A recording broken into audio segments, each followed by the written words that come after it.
Hi everyone and welcome back to my channel. I hope you're all well. So in this video we are going to be reviewing The Invitation.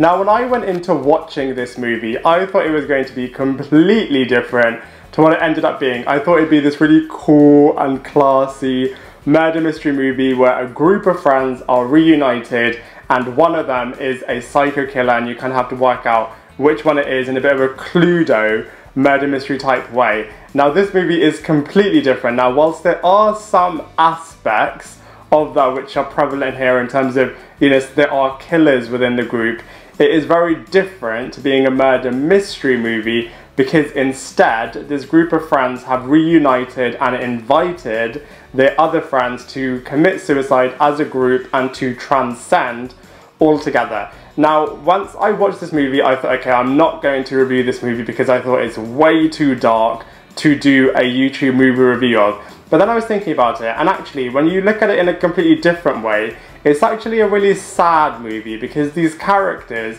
have clearly gone through something incredibly traumatic, and it's really sad because they only see the way out of their pain and misery through suicide and kind of want to invite their friends on that journey as well. So actually it's really sad. I mean, it is a bit twisted and morbid as well, but you know, for those purposes I thought, you know, okay fine, I'll review it from that character's sad point of view. So stay tuned as we are going to be reviewing The Invitation, and I will also be doing a bit of an ending explained at the end of this review as well. So like I just said, going into watching this movie, I thought it would be a little bit like the Scream movie franchise, whereby, you know, these group of characters are reuniting in one of the characters' houses, and one of them is a serial killer, and you kind of have to work out which one it is. But instead, it's about a group of characters that have agreed to commit suicide as a group and have invited their other friends to do this with them. So, you know, from that point of view, it is really heartbreaking and it's really sad, and I can see why this movie received a lot of negative criticism in terms of glamorizing suicide, which actually I do agree with. I feel like that criticism is rightfully there because this movie does kind of glamorize the topic of suicide. But like I said before, if you look at it from a character's point of view, it is really heartbreaking and really sad that these characters only see the way out of their pain and to cope with their mental health challenges by committing suicide, which is really, really sad. And so I hope that this movie serves as a bit of an educational piece in the same way that 13 Reasons Why did with the whole Hannah Baker scenario, whereby, you know, if you are going through something similar, then there are other options available to you. You should definitely talk about it and explore other avenues to look at what other resources are available out there for you. So, you know, whilst I didn't necessarily like the storyline of The Invitation, I hope that it serves as a bit of a catalyst to start positive conversations. From a characters and acting point of view, it's a really interesting one with The Invitation. So let's go through the main characters now. So the first character is Will, who is played by Logan Marshall Green. He's a bit of a Tom Hardy lookalike, and you may remember him from playing Trey Atwood, Ryan Atwood's older brother from The OC. So really nice to kind of see this actor back and leading this movie. So the character of Will has a new girlfriend called Kira, and together the two of them are going to see Will's ex-wife Eden and her new husband David, who are hosting this whole invitation reunion party. So a bit of a bizarre situation, made even more bizarre and uncomfortable because of the whole situation that all of these characters are going through. And Logan Marshall Green does a really good job in terms of carrying the audience through his character of Will in the portrayal of this movie. We then have Tommy Blanchard, who plays Will's ex-wife Eden, and she is a very sad and chilling character in a bit of a different way. She clearly hasn't gone over the death of her son, which is really, really sad. And she has a new husband called David, who isn't in your face scary, but he definitely puts a chill down your spine and makes you feel uncomfortable. So you can definitely feel the tension in the room through this character's portrayal.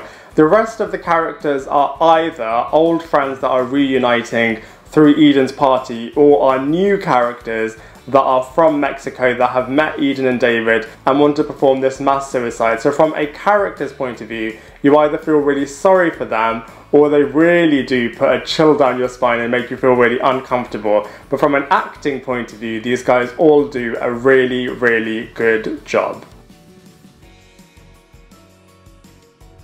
From a visuals point of view, I feel like this movie definitely makes it feel very eerie and uncomfortable. I feel like the producers of this movie had one mission, which was to make you feel unnerved, uncomfortable, and just put a chill down your spine. And from a visuals point of view, I definitely feel like they realised that. The mansion in which this movie is set in looks really, really cool. It has been tampered with. I won't say why that is, but you'll get to see throughout the movie that this mansion isn't exactly what it sets out to be. So that's really, really interesting. But yeah, it is a bit of a slow burn movie, and I feel like the visuals aren't able to sustain your attention throughout, and you may feel really bored throughout the movie, but I feel like the final act is where things really get going. So if you are feeling a bit bored from the first and second act, then I would say stick out to the third act, as that is where things really do take a dramatic turn. In terms of the psychological thriller genre, I'm afraid to say this is definitely my least favourite psychological thriller movie out there. I was really disappointed by this movie, and I feel like if psychological thrillers is your main genre, there are so many other movies out there to watch. Even You Should Have Left, I feel like, is way better than this.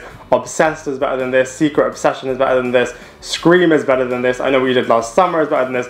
Every single other psychological thriller / horror movie is way better than this movie. And like I said before, I even feel like the concept of suicide was done so much better in 13 Reasons Why. So if that's what you're interested in as well, to kind of examine that topic a little bit more, I would say there are so many other better movies and TV shows out there, and I was really disappointed by The Invitation.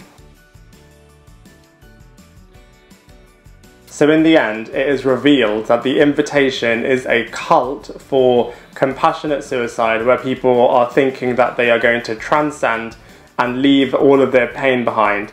Now, I thought it was interesting in terms of how they foreshadowed this right in the beginning with the Will and Kira character, who kind of perform compassionate suicide on the deer that they accidentally ran over. So I thought that was an interesting foreshadowing of what was to come. And like I said before, the third act was definitely really spooky, with all of these characters just wanting to kill one another. So it was definitely chilling and all of that sort of stuff, but I just feel like I was really disappointed, like I said before, with this whole movie, and I felt like it was really disappointing from an ending point of view. Overall, I'm sure you've guessed, I wasn't that impressed by The Invitation. Whilst I can see the importance of shedding a light on this topic, which by the way, I thought 13 Reasons Why did absolutely brilliantly. I thought they did the Hannah Baker storyline and suicide just absolutely brilliantly. I just feel like in The Invitation, it was just a really slow movie. It wasn't that enjoyable, and I just found it really disappointing overall. And so for all of those reasons, I'm going to give The Invitation a 1 out of 10. I'd love to hear what you think, so please let me know in the comment section below. Otherwise, I look forward to seeing you in my next video.